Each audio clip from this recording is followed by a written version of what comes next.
Alors, salut à tous les loulous, ça faisait longtemps qu'on s'était pas vus.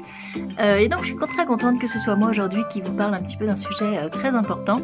Et aujourd'hui, je vais vous parler de la joie. Vous savez, on a commencé toute une thématique autour du fruit de l'esprit. Et là, aujourd'hui, on va voir ce qu'est la joie. Alors, j'ai un petit peu réfléchi, je me suis dit, quel texte, moi, me faisait penser le plus à la joie de Dieu. Et j'ai pensé en fait à Paul et Silas. Et Paul et Silas... dans l'histoire que je vais vous raconter, il y a plusieurs types de joie. Alors déjà, je vais vous la lire, ensuite je vais vous la commenter et on va voir ensemble ce qu'est la joie dans ce texte. Alors, le geôlier c'est le gardien de prison. Le geôlier, ayant reçu cet ordre, les jeta dans la prison intérieure et leur mit les ceps aux pieds. Vers le milieu de la nuit, Paul et Silas priaient et chantaient des louanges de Dieu, et les prisonniers les entendaient. Tout à coup, il se fit un grand tremblement de terre, en sorte que les fondements de la prison furent ébranlés. Au même instant, toutes les portes s'ouvrirent et les liens de tous les prisonniers furent rompus. Le geôlier se réveilla, et lorsqu'il vit les portes de la prison ouvertes, il tira son épée. Il allait se tuer, pensant que les prisonniers s'étaient enfuis. Mais Paul cria d'une voix forte : « Ne te fais pas de mal, nous sommes tous ici !» Alors le geôlier, ayant demandé de la lumière, entra précipitamment et se jeta tout tremblant aux pieds de Paul et Silas. Il les fit sortir et dit : « Seigneur, que faut-il que je fasse pour être sauvé ? » Paul et Silas répondirent : « Crois au Seigneur Jésus et tu seras sauvé, toi et ta famille. » Et ils lui annoncèrent la parole du Seigneur, ainsi qu'à tous ceux qui étaient dans sa maison. Et il les prit avec lui à cette heure même de la nuit. Il lava leurs plaies, et aussitôt ils furent baptisés, et lui et tous les siens. Voilà, alors dans cette histoire, on voit plusieurs choses. On voit déjà que Paul et Silas sont en prison. Et en plus, ils ont les ceps aux pieds. Alors, j'ai regardé, et les ceps aux pieds, en fait, ce sont c'est pour faire mal aux prisonniers. Ça leur enserre les pieds de façon à ce qu'ils puissent plus bouger. Et ils sont dans la prison intérieure. Donc, ils sont même pas avec une face... ils peuvent même pas regarder dehors, ils sont vraiment dans la prison intérieure. Prison intérieure, des chaînes aux pieds... Et au lieu de se morfondre, qu'est-ce qu'ils font ? Ils louent le Seigneur. Ils chantent toutes les louanges de Dieu. Et là, on voit dans Paul et Silas vraiment ce qu'est la joie du Seigneur. C'est-à-dire qu'ils sont... Ça peut pas être pire.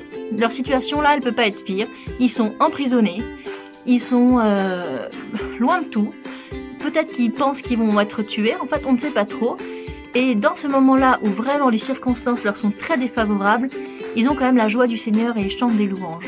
Et ces louanges-là, ça va interpeller déjà tous les prisonniers et le gardien de prison. Et quand ils vont avoir l'occasion de s'enfuir, ils vont pas s'enfuir. Et ça va être un témoignage tellement important pour le gardien de prison qu'il va se convertir lui et sa famille. Et là, on a un deuxième aspect de la joie. C'est la joie du salut, cette joie toute neuve qui arrive parce qu'à quelque chose qu'on ne s'attendait pas à voir, quelque chose de merveilleux, quelque chose de miraculeux. C'est vraiment la joie du salut qu'on voit à ce moment-là.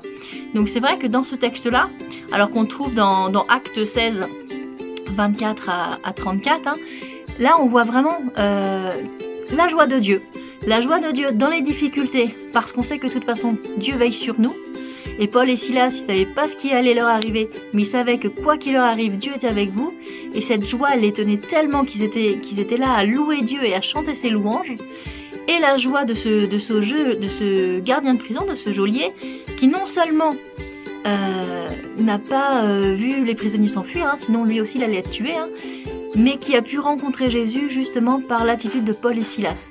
Et ça, c'est vraiment le type de joie que Dieu veut pour nous et qui est important d'avoir. Et c'est ce que je voulais vous dire, les loulous, ce matin. C'est-à-dire que la joie du Seigneur, c'est une joie qui nous donne la certitude que Dieu est là, que quelles que soient les circonstances de notre vie, Dieu est là et qu'il le sait, et qu'il a prévu la suite et que ça va aller. C'est une bienveillance qui est énorme, et c'est dans cette bienveillance-là de Dieu, c'est dans cette... C'est parce qu'on est sûr qu'il a nos vies entre nos mains, c'est parce qu'on est sûr de son salut, qu'alors on a cette joie dans son amour, qu'on a cette joie dans notre vie et qu'on a cette joie en toutes choses. Oui, voilà. On y va, chante avec nous. Ok. Joie, joie, mon cœur est dans la joie.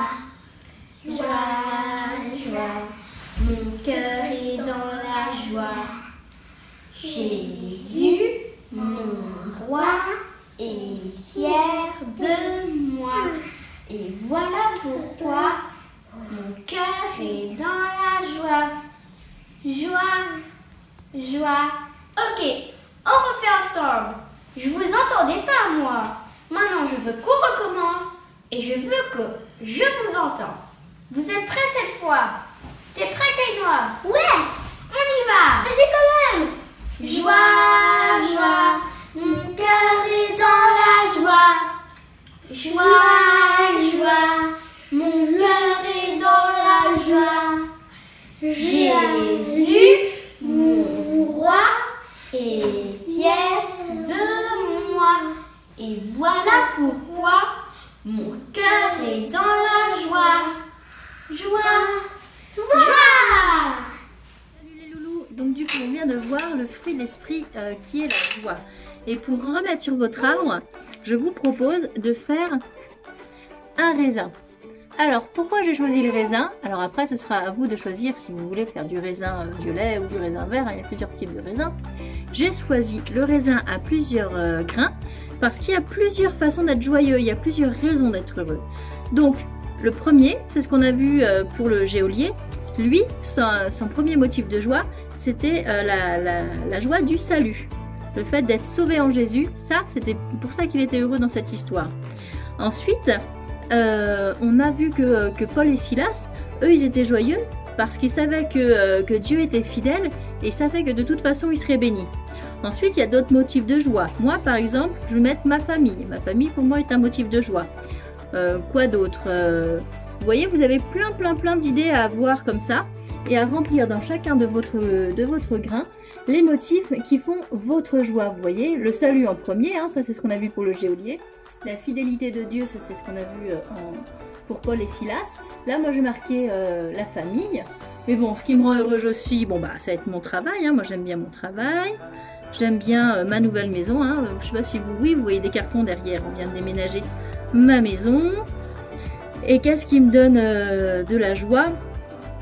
Voilà, beaucoup de choses comme ça. Donc si vous êtes très joyeux, vous pouvez faire un très grand raisin. Si vous êtes un peu joyeux, vous faites un petit raisin. Mais en tout cas, n'oubliez pas dans votre fruit de l'esprit de la joie, de mettre des choses qui sont fondamentales, comme le salut, comme la fidélité de Dieu, comme le fait de savoir qu'il est toujours à nos côtés. Et après, vous pouvez bien sûr ajouter les grains qui font que vous êtes joyeux dans votre vie. Ça, c'est à vous de les choisir. Hein. Ce n'est pas forcément à moi de vous donner les idées. Voilà. Et bien écoutez, je vous dis bisous et à bientôt. Et je pense que je vais bientôt vous proposer une nouvelle réunion de Zoom, de façon à ce que vous puissiez vous voir et qu'on puisse discuter ensemble. Bisous, ciao!